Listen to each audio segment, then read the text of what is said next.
All right, Steelers Nation, man, we have big news this weekend, man. Tyson Alualu, who originally agreed in principle to a 2-year deal to the Jacksonville Jaguars, has had a change of heart, and we are all for it, ladies and gentlemen.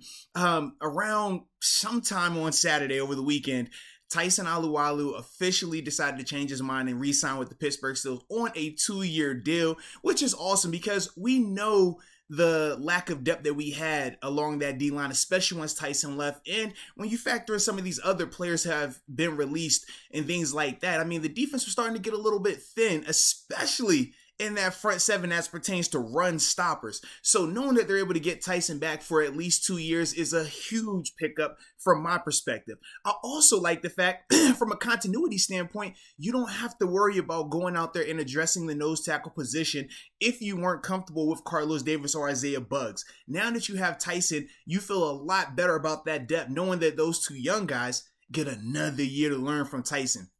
Get another opportunity to just learn from a true professional. I mean, this guy is from the 2010 draft class, and y'all all know how I feel about that class.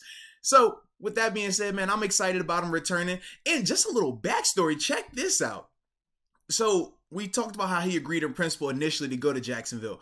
The reason why he hadn't signed yet was because he had tested positive for COVID. Now he just he shared this story and things like that, where the reports came out from the story.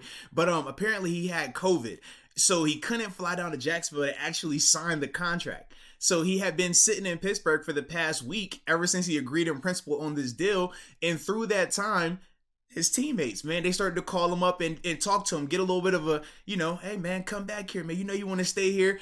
Think DeAndre Jordan, when he was about to leave the Clippers situation from an NBA standpoint, that's what happened. And ultimately it worked. He changed his mind, and I am so excited about it. So with that being said, y'all let me know how y'all feel, man. Do y'all think this is a good move, man, being able to retain Tyson Alualu? Or do you think we should have went elsewhere, spent that money on a different type of free agent, or look to address it in the draft? But either way, I would love to hear from you. So you already know what to do. Put it in the comment section. And until next time, baby, peace.